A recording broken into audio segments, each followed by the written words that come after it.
No, no e no. Non si finge di guardarsi allo specchio, ci si guarda allo specchio e basta.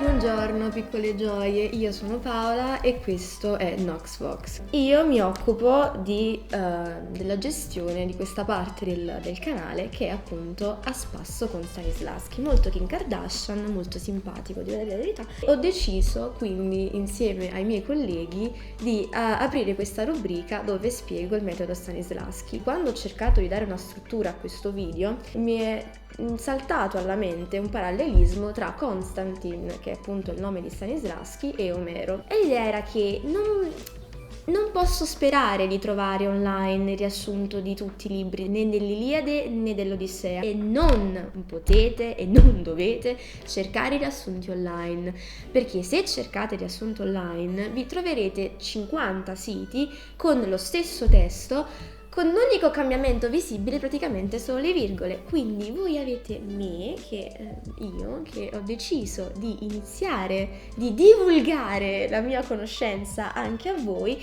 e di farvi sentire un po' meno delle teste di me. Nell'approcciarmi ai miei studi classici, sì, wow, incredibile, ho avuto tra le mani un libro simile a questo, che era l'Iliade di Omero. Ho pensato che praticamente Konstantin avesse preso molta ispirazione da Omero, avesse deciso di fare un bel tomone, infatti è un bel tomone, quindi siete anche intelligenti se lo leggete, di 700 pagine.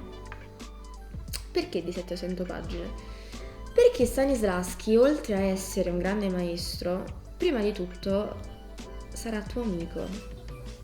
Lui infatti parte da un importante presupposto, raccontando che lui, durante una delle sue prove, si è ritrovato a essere solo, a sentirsi solo, ma soprattutto si è ritrovato senza sapere dove andare. Cioè che come lui era solo ed era senza metodo, tutti quanti erano soli e senza metodo.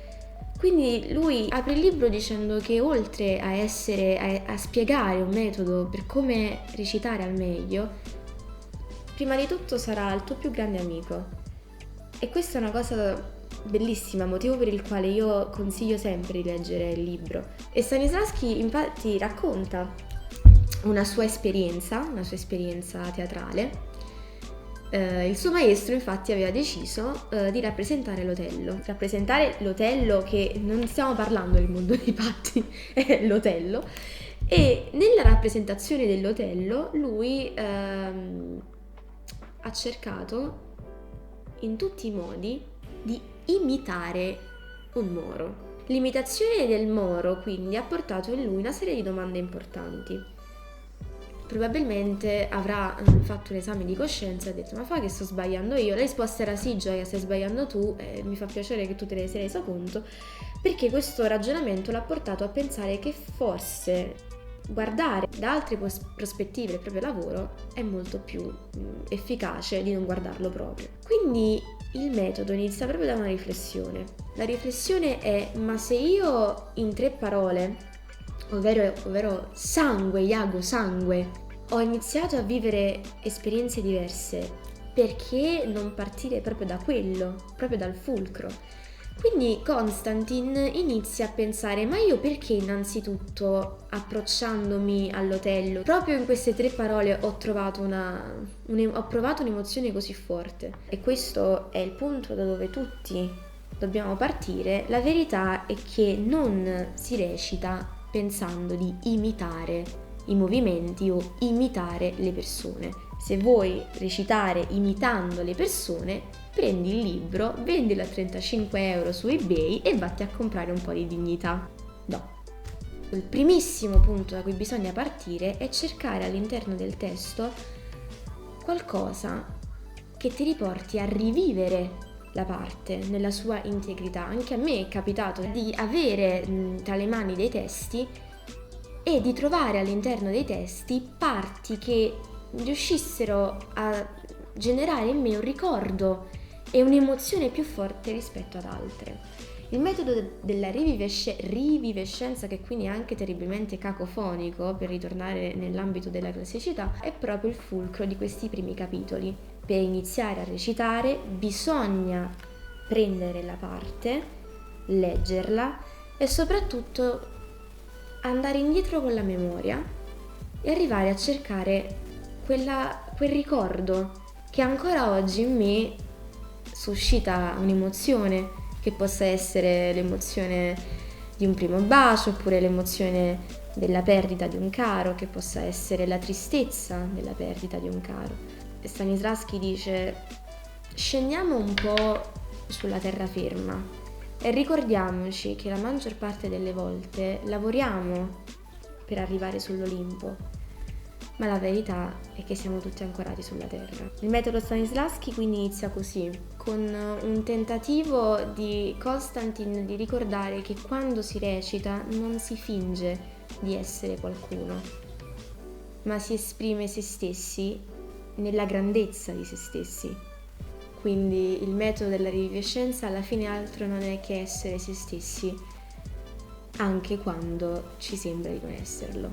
Non è che stiamo andando a leggere il Leviatano, alla fine stiamo andando a leggere il diario di un giovane Konstantin. Io adesso prendo gli occhiali, divento la signorina Dr. Meyer per un buon minuto, mi sento la mia professoressa di latino. Citando testualmente: come vedete, il problema importante per noi non sta solo nell'immaginare la vita della parte nelle sue manifestazioni esteriori, ma soprattutto nel creare in scena la vita interiore del personaggio e del dramma, adattando a questa vita estranea i nostri sentimenti e tutti gli elementi vitali della nostra anima. Alla fine quello che lui vuole dire è che quando siamo sul palco noi siamo noi, io sono io, nel mio 1,60 m scarso, nella mia criniera incredibilmente incredibile, ma sono sempre io, non posso pretendere di essere, non lo so, J-Lo e ballare come J-Lo, non è così, però sarò Paola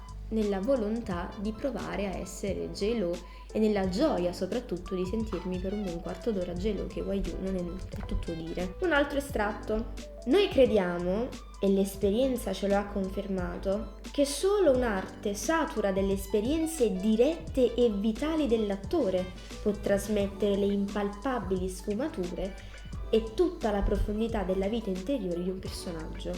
Solo quest'arte può vincere lo spettatore e costringerlo non soltanto a capire, ma a rivivere tutto quello che si compie in scena. Può arricchire la sua esperienza spirituale e lasciare in lui tracce indelebili. Quello che ci sta dicendo, e questo io vi prego di farlo e soprattutto di prendervi il tempo di farlo perché non è una gara, è quello anche di pretendere di essere qualcuno che non siete e pretendere di star facendo una parte, ma poi di arrivare a capire perché voi stiate pretendendo di fare le cose. Prendetevi il tempo di capire cosa succede in voi stessi, che è una cosa che io per tanto tempo non volevo fare perché sapevo che volevo esprimere particolari emozioni, ma allo stesso momento ne volevo tagliare fuori tantissime che non conoscevo, non volevo conoscere e che in realtà molto onestamente mi facevano anche un po' schifo. Ma il personaggio non è 700 pagine o qualche battuta. Il personaggio sei tu, sei quello che fai. Vedremo in compiti e sezioni che un personaggio si muove, parla, agisce come agisci tu. Ma come fai ad agire se non sai veramente tu in prima persona come fai? Perché anche il personaggio ha tutti i tuoi difetti e tutte le tue insicurezze. E non le allontanare perché sono le parti più belle di te. Perché le persone che vengono a teatro o vedono un film non lo vedono per pensare «Oh, ma quanto è bella J-Lo!», lo vedono per dire «Ma forse non sono l'unico e forse addirittura J-Lo passa quello che passo io la mattina allo specchio». C'è un altro insegnante di Stanislavski che dice «Ecco come nascono i cliché peggiori e succede sempre quando uno si mette a fare cose al di sopra delle sue forze, cose che non conosce e non sente». Ma secondo te, se io non mi prendo i miei 2 minuti per analizzare me stesso e capire che di fondo sono un essere umano Io non potrò mai pretendere di camminare sull'acqua senza sapere in primis che non si può fare, ma in secondo luogo che devo avere un presupposto per fare le cose. Se io arrivo a uccidere i miei figli come Medea, innanzitutto non la posso giudicare, ma in linea di massima io non posso vivere non conoscendo me stesso. E sul palco, davanti alla telecamera ad esempio, è la stessa cosa. Io non posso fare un video dove parlo di Stanislavski senza scendere a compromessi con me stessa e sapere che ho paura. Ma io avrò paura fin quando non arriverò a capire che non c'è motivo di avere paura, perché la maggior parte delle persone vive le stesse cose che vivo io. Arrivo poi a capire perché nel mio passato io abbia interiorizzato la camera come un trauma e inizio semplicemente ad accettare il fatto che è giusto scendere a patti con se stessi. Tenta, prova e fai, perché sbagliando inizierai a trovare delle verità che non sapevi di avere. E quando ti abbandonerai al fatto che recitare significa proprio aprire lo scrigno che c'è in te, non tornerai mai più indietro. Mi rendo anche conto che però non è una cosa semplice da digerire o da affrontare. Per questa motivazione io sono apertissima al vostro dialogo, quindi voi piccole stelle senza cielo potete lasciare un commento, fare qualche richiesta, qualche osservazione, qualche critica. Io sono apertissima anche a questo e la mia volontà è quello di instaurare un bel dialogo, anche perché sicuramente nel corso delle lezioni ne arriveremo a discutere. La lezione quindi si conclude con questo ultimo augurio di riuscire a prendere nei testi un ricordo valido e saldo al quale aggrapparsi e cercare appunto di riviverlo quanto al meglio possibile poi una volta nella parte. Le lezioni quindi saranno ovviamente interattive, nel senso che ne discuteremo, ci saranno proprio lezioni in cui sarà una chiacchierata anche volendo tra di noi. In linea di massima rivedremo tutto il libro, andremo avanti fino alla fine, tutte 700 pagine, quindi io vi sostengo fino alla fine e per qualsiasi cosa, commento, sarò molto felice di rispondere. Io vi ringrazio infinitamente per questa attenzione e gioie, ricordatevi di vivere al meglio tutte le esperienze.